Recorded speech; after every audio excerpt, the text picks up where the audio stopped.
వరద ప్రాంతాల్లో ఆంధ్రప్రదేశ్ మంత్రివర్యులు పి నారాయణ గారు పర్యటన చేశారు. ఇక్కడ ఉన్నటువంటి సమస్యలు ఏవైతే ఉన్నాయో వాటిని తెలుసుకుంటూ ఇక్కడ బాధితులకు సహాయ సహకారాలు అందజేస్తూ ప్రభుత్వం నుంచి ఏదైతే త్వరితగతిన ఇక్కడ సహాయ కార్యక్రమాలు జరుగుతున్నాయో వాటన్నింటినీ కూడా ఆయన తెలుసుకునేటువంటి ప్రయత్నం అయితే చేస్తూ ఉన్నారు. నారాయణ గారు మనతో ఉన్నారు. సార్తో మాట్లాడే ప్రయత్నం అయితే చేద్దాం. Sir hi sir.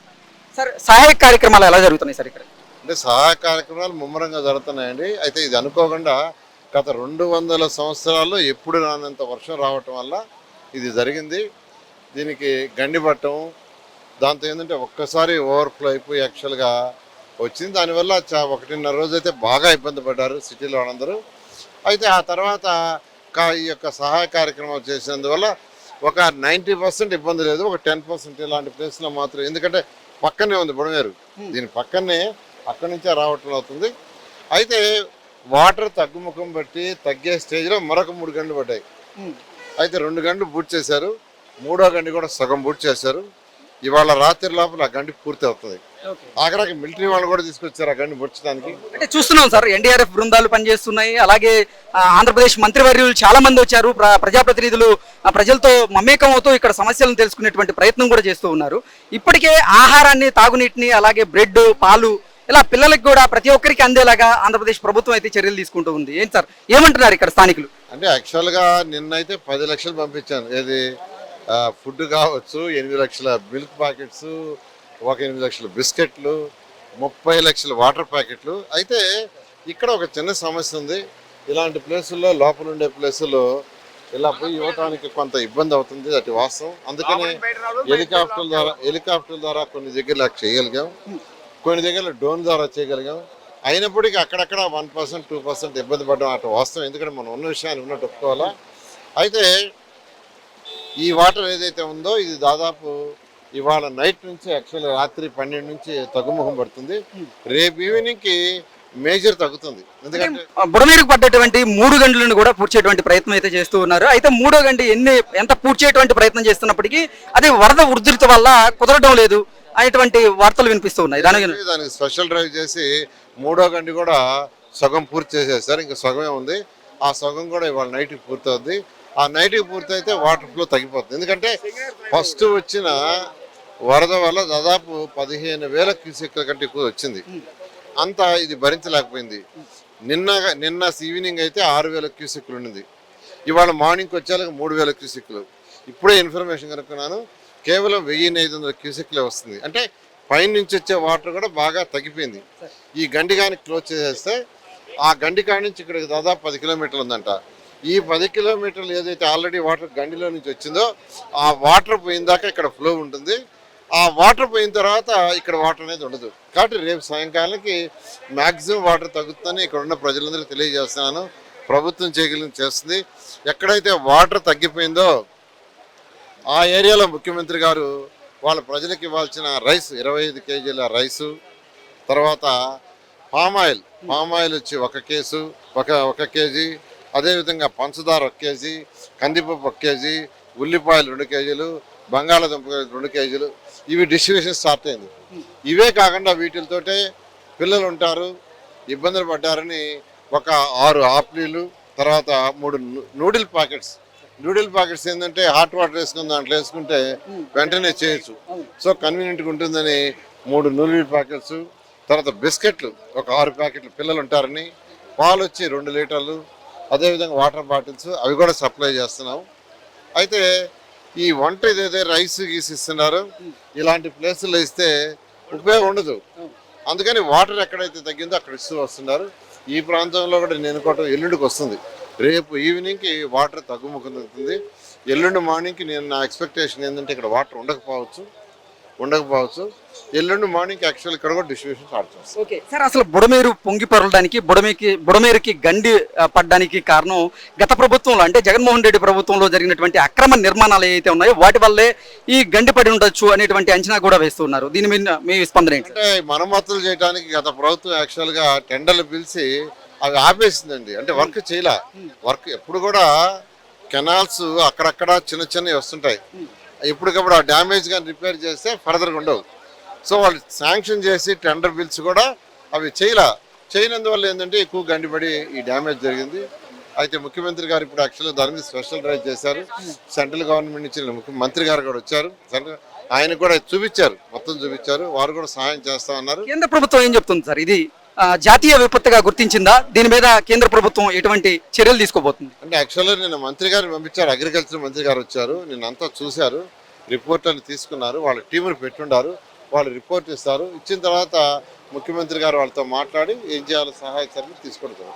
Okay sir, ఇది మానవ తప్పిదమే, కేవలం చంద్రబాబు గారు చేసిన తప్పిదం వల్లే ఈ బుడమేరు పొంగి పొర్లిందంటూ జగన్ గారు అంటే తెలుగుదేశం పార్టీ మీద దుమ్మెత్తి పోసేటువంటి ప్రయత్నం చేస్తున్నారు, బురద జల్లేటువంటి ప్రయత్నం చేస్తున్నారు. దీన్ని ఎలా చూడాలి? ఆయన ఎప్పుడన్నా ప్రజల్లోకి వచ్చాడండి, ఆ రూమ్ లోనే కూర్చొని ఉన్నాడు. ఇలాంటి చంద్రబాబు నాయుడు ఫస్ట్ డే ఇక్కడికే నేను తీసుకొచ్చాను, ఇక్కడికే వచ్చారు, ఫస్ట్ ఇక్కడికి వచ్చి ఇది చూసిన తర్వాత నేను నీళ్ళన్నీ తగ్గిన దాకా కలెక్టరేట్లోనే పడుకుంటా, అక్కడే ఉంటా, మంత్రులని అధికారులని అప్రమత్తం చేస్తున్నారు. ఈరోజు ఎప్పుడన్నా జగన్మోహన్ చేశారా? అసలు అప్పుడు డ్యామేజ్ అయిన కెనాల్ టెండర్ పిలిచినవి అప్పుడే రిపేర్ చేసేస్తుంటే గండిపడి ఉండేది కాదు ఈరోజు. కాబట్టి వాళ్ళకి అసలు మాట్లాడే నైతిక హక్కు లేదు. అంటే అసలు బుడమేరు పునరుద్ధరణ ఆపేసిందే జగన్మోహన్ రెడ్డి గారు అంటారా? ఖచ్చితంగా. ఇప్పుడు కూడా కెనాల్స్ ఎవ్రీ ఇయర్ వాటిని రిపేర్ చేస్తూ ఉండాలి. అప్పుడప్పుడు బీచ్లు జరుగుతుంటాయి, అవి రిపేర్ చేయడం అంటే పెద్ద గండి పడతాయి. అవి రిపేర్ చేయనందువల్ల పెద్ద గండి పడ్డాయి. చేసిన తప్పు వాళ్ళు చేసిన తప్పుకి ఈరోజు ప్రజలు ఇబ్బంది పడుతున్నారు. అందుకనే ముఖ్యమంత్రి గారు ఈ వరద తగ్గానే ఇమ్మీడియట్గా ఆ యొక్క బుడమేరుని ఎక్కడెక్కడ రిపేర్ చేయమని ఆల్రెడీ ఆదేశించారు. ఖచ్చితంగా చేయడం జరుగుతుంది. Okay sir, thank you so much.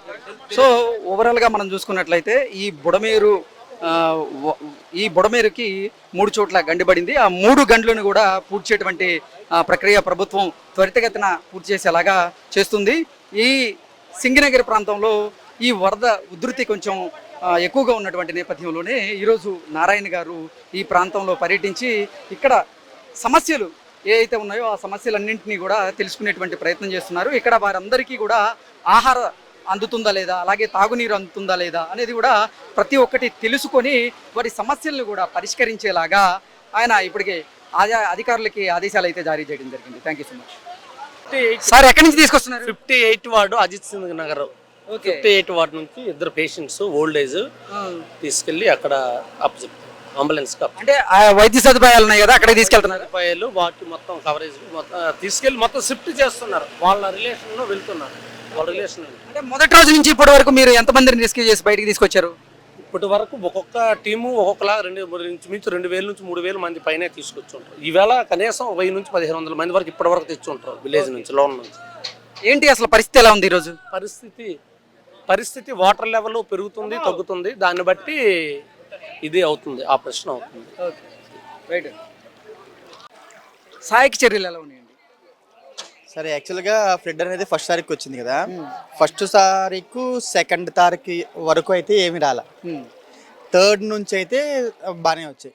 మేము ఫస్ట్ తారీఖు సెకండ్ తారీఖు ఉన్నాం మాది షాపు. సెకండ్ తారీఖు ఈవినింగ్ పూట వెళ్ళిపోయాం. ఇక్కడ ఫ్లైఓవర్ కింద వరకు రాగానే బాగుంది. మాకేంటంటే కరెంట్ లేదు, వాటర్ లేదు, పవర్ లేదు, ఫోన్లు స్విచ్ ఆఫ్. మాకేం తెలియట్లా, బయట ప్రపంచంతో మాకు సంబంధం లేదు. అక్కడికి వచ్చిన తర్వాత తెలిసింది బాగానే జరుగుతుంది అని. మళ్ళీ థర్డ్ షాప్ కోసం కొంచెం సామాన్ క్లీన్ చేసుకోవడానికి వస్తున్నాం, రోజు వస్తున్నాం. మార్నింగ్ వచ్చి ఈవినింగ్ వెళ్తున్నాం. థర్డ్ నుంచి అయితే బాగా జరుగుతుంది. ఏంటి షాప్లో ఉన్నటువంటి వస్తువులన్నీ కూడా తడిచిపోయాయా? ఎలా ఉంది పరిస్థితి అసలు?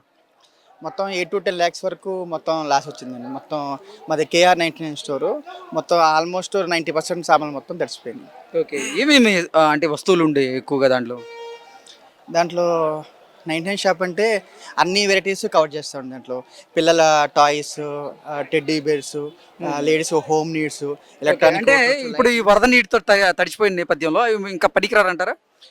దాంట్లో ఓన్లీ ప్లాస్టిక్ ఐటమ్స్ కొన్ని పనికొస్తాయి సార్. మిగిలిన వచ్చేప్పటికి ఏం పనికిరావు. ఆల్రెడీ నిన్న వేరే ఛానల్ వాళ్ళు కూడా వచ్చి మాది లైవ్ తీసుకు వెళ్ళారు. వేరే ఛానల్ వాళ్ళు అంటే జనరల్ స్టోర్స్ లో ఉన్నటువంటి వస్తువులు కూడా అన్ని పాడైపోయాయా?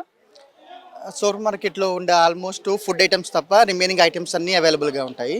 దాంట్లో ఆల్మోస్ట్ ఎలక్ట్రానిక్ వస్తువులు కానీ మిగిలిన పడైపోయినాయి. టెడ్డీ బేర్స్ కూడా తడిసే పనిచేయవు కదా, టెడ్డీ బేర్స్ అన్నీ పడైపోయినాయి. ఒక్క ప్లాస్టిక్ ఐటమ్సే మాత్రమే ఉన్నాయి. అది గవర్నమెంట్ తరఫు నుంచి ఏమన్నా సహాయం అందితే తర్వాత మళ్ళీ రీస్టాక్ చేసుకోవడానికి. ఇప్పుడైతే ఆహారం కానీ మంచినీరు కానీ అందుతున్నాయా ఆ సదుపాయాలన్నీ? ఇప్పుడు మాత్రం బాగుతున్నాయి. కొన్ని గవర్నమెంట్ తరపు నుంచి సపోర్ట్ ఇప్పుడైతే బాగానే ఉంది. అలాగే చాలామంది ఇండివిజువల్గా వచ్చిన వాళ్ళు కూడా ఇప్పుడు బాగా రెస్పాండ్ అవుతున్నారు. మొట్టవరకు అయితే వాటర్ కూడా దొరకని స్థితిలో ఉన్నాం. తర్వాత water, milk, food, breads, eggs, A to Z అనేది వస్తున్నాయి. ఇప్పుడైతే బాగానే ఉన్నాయి. ఓకే అండి, thank you. Right sir, thank you.